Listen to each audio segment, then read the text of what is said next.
तर तेजस्वी घोसाळकर आपल्या भावना व्यक्त करत होत्या, त्यांचा विजय झालेला आहे। मुंबईमध्ये शिवसेना उबाठाचे मिलिंद वैद्य यांचा विजय झालेला आहे।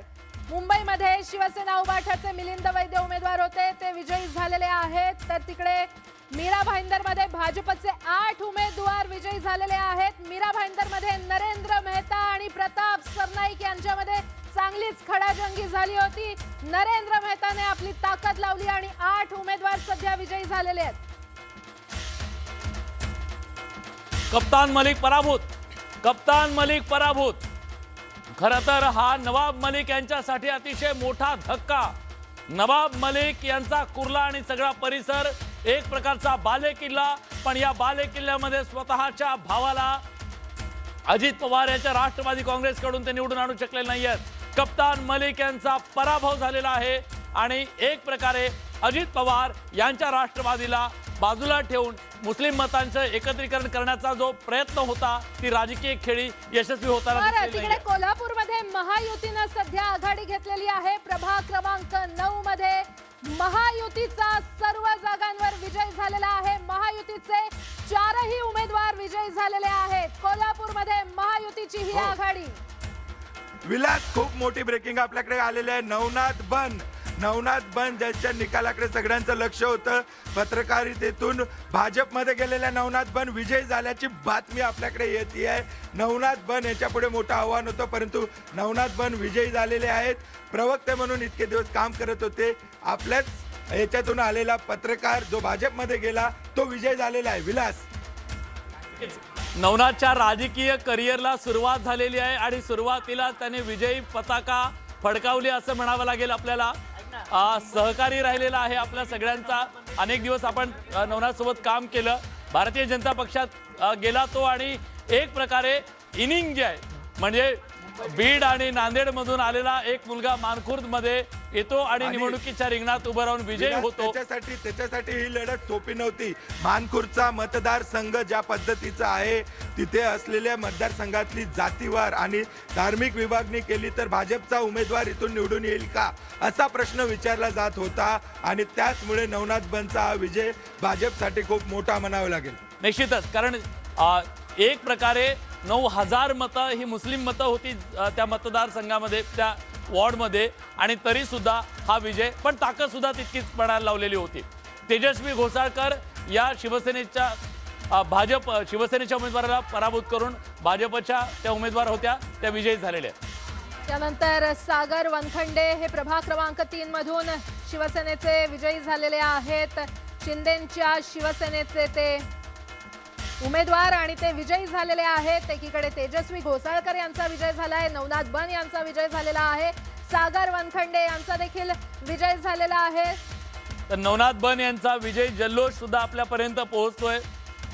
कदाचित गेल्या निवडणुकीला न्यूजरूम मध्ये उभं राहून नवनाथ हे सगळं रिपोर्टिंग करत होता। राजकीय मैदानात उतरून आज तो गुलालाची उधळण करतोय। आपला एक सहकारी राजकारणामध्ये जाऊन आपलं नशीब आजमावतोय आणि पहिल्याच लढाईत त्याने गुलाल उधळलाय। मुंबईमध्ये भाजपचे प्रकाश गंगाधरे हे आघाडीवरती आहेत। भाजपच्या उमेदवाराने आघाडी घेतलेली आहे। प्रकाश गंगाधरे सध्या आघाडीवर आहेत, तर मुंबईमध्ये भाजपचे रोहिदास लोखंडे हे विजयाच्या अगदी जवळ पोहोचलेले आहेत। विजय त्यांचा निश्चित मानला जातोय। दुसरे भाजपचे उमेदवार प्रकाश गंगाधरे यांनी देखील जोरदार मुसंडी मारत आघाडी घेतलेली आहे आणि त्यानंतर रोहिदास लोखंडे हे विजयाच्या अगदी सीमारेषेजवळ आहेत। तर बघा, ह्या ब्रेकिंग न्यूजचा अक्षरशः पाऊस पडतोय। एक ब्रेकिंग वाजण्याच्या आधी दुसऱ्या 10 ब्रेकिंग तयार आहेत। 29 महानगरपालिकांमधल्या या सगळ्या बातम्या आम्ही तुमच्यापर्यंत पोहोचवतोय। स्वाभाविक आहे, सगळ्यांचं लक्ष मुंबईकडे आहे, पण मुंबई बरोबरच राज्यातल्या इतर महानगरपालिकांच्या सुद्धा अपडेट्स आम्ही तुमच्यापर्यंत पोहोचवतोय।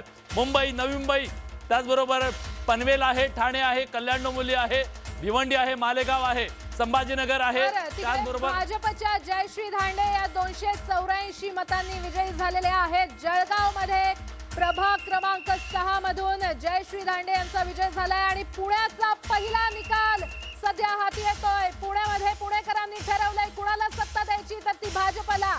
भाजपचे 3 उमेदवार विजयी झालेले आहेत। पुण्याचा हा पहिला निकाल बोललास? निश्चितपणे भाजपसाठी ही खूप मोठी गुड न्यूज आहे, कारण ज्या प्रकारे भाजपनं पुण्यामध्ये काम केलंय, ज्या प्रकारे पक्षाची बांधणी केलेली आहे आणि देवेंद्र फडणवीस यांनी सुरुवातीपासून इथं लक्ष घातलं. मुरलीधर मोहोळ, त्यांचे स्थानिक नेते, त्यानंतर चंद्रकांत पाटील, ह्या सगळ्या नेत्यांनी एकत्रितपणे जे प्रयत्न केलेले होते, मेट्रोचं काम असेल किंवा इतर जे विकास कामं आहेत त्याच्यावरती पुणेकरांनी विश्वास दाखवल्याचं आता आपल्याला पाहायला जालन्यामध्ये मिळतं. जाऊया. जालन्यामध्ये अपक्ष उमेदवार श्रीकांत पांगारकर हे विजयी झालेले आहेत. अपक्ष म्हणून त्यांनी निवडणूक लढवली आणि त्यांना जनतेनं साथ दिलेली आहे. श्रीकांत पांगारकर हे विजयी झाले. तिकडे मालेगावमध्ये इस्लाम पार्टीचे 4 उमेदवार विजयी झाले असल्याचं पाहायला मिळतंय. मालेगावमध्ये इस्लाम पार्टीच्या 4 उमेदवारांना त्यांचा विजय झालेला आहे. आणि नागपूरमध्ये जातोय. नागपूरमध्ये भाजप सध्या 68 जागांवर आघाडीवर आहे आणि काँग्रेस 25 जागांवर आघाडीवर आहे. नागपूर हे देवेंद्र फडणवीस आणि नितीन गडकरी यांचं होम पिच. तिथे भाजपनं जोरदार ताकद लावली. तिकडे पिंपरी चिंचवडमध्ये भाजप सध्या 42 जागांवर आघाडीवर आहे आणि राष्ट्रवादी मात्र अवघ्या 22 जागांवर आघाडीवर असल्याचं पाहायला मिळतंय. पिंपरी चिंचवडचे हे आकडे आपण पाहतोय. भाजपनं 42 जागांवर आघाडी घेत जोरदार मुसंडी मारलेली आहे. तिकडे नागपूरमध्ये देखील भाजपनं मुसंडी मारले. तब्बल 68 जागांवर भाजपनं आघाडी घेतलेली आहे. अगदी विजय प्राप्त करण्याच्या शेवटच्या सीमारेषेजवळ भाजप सध्या पोहोचलेली आहे. नागपूरचे हे आकडे आपण पाहतोय. भाजपची जोरदार मुसंडी तब्बल 68 जागा घेत आघाडीवर आहे. शिवसेना 2, राष्ट्रवादीला खातं देखील उघडता आलं नाहीये. काँग्रेस पाठी आहे. काँग्रेस 25 जागांवर काँग्रेसनं नागपुरात आघाडी घेतलेली आहे. तर काँग्रेसला नागपूरमध्ये सुद्धा धोबी पछाड भाजपनं दिल्याचं आपल्याला पाहायला मिळत आहे. एक मोठी आघाडी तिथं नागपूरमध्ये भाजपनं घेतलेली दिसते. मुंबईत शिवसेना उबाठाचे रमाकांत रहाटे हे विजयी झालेले आहेत. शिवसेना उद्धव बाळासाहेब ठाकरे पक्ष लढत देतोय हे स्पष्टपणे मुंबईमध्ये दिसतंय. इतर ठिकाणी ज्या प्रकारे वन साइड एक आपल्याला लाट म्हणा किंवा एक कल सगळा जाताना दिसतोय, तसं मुंबईमध्ये नाहीये. मुंबईचं मैदान घामटा काढणार आहे महायुतीचं, हे आता तरी दिसतंय. पुढच्या काळात काय होईल माहित नाही, पण अजून तरी ज्या प्रकारची एक्झिट पोल दाखवत होते, थोडंसं ब्रेक त्या सगळ्याला लागल्याचं आपल्याला दिसतंय. कारण उद्धव बाळासाहेब ठाकरे यांचा पक्ष इथं मुंबईमध्ये मात्र काही ठिकाणी विजयी त्यांचे उमेदवार होताना आपल्याला दिसत आहेत. बरं, पुन्हा एकदा नवीन आकडे येत आहेत. मुंबईमध्ये भाजपच्या हेतल गाला या सध्या आघाडीवर आहेत. भाजपच्या उमेदवार हेतल गाला आघाडीवर असल्याचं कळतंय. मुंबईमध्ये भाजपनं आपलं खातं उघडलेलं आहे आणि आणखी त्यांचे उमेदवार सध्या आघाडीवर आहेत. हेतल गाला त्यातल्याच एक, त्या देखील सध्या आघाडीवर असल्याचं कळतंय. निश्चितच आकडे पुढे सरकतायत. आघाडी पिछाडी सध्या सुरू आहे, मात्र हळूहळू आता कल हाती येऊ लागलेले आहेत. दक्षिण मुंबईमध्ये भाजपनं आपलं खातं उघडलं असल्याचं पाहायला मिळतंय. वॉर्ड क्रमांक 215 आणि वॉर्ड क्रमांक 214 मधून भाजपचे उमेदवार विजयी झालेले आहेत. दक्षिण मुंबईमध्ये भाजपनं आपलं खातं उघडलंय. 2 उमेदवार विजयी झालेले आहेत. 215 वॉर्ड क्रमांक आणि 214 मधून भाजपनं आपलं खातं उघडलेलं आहे.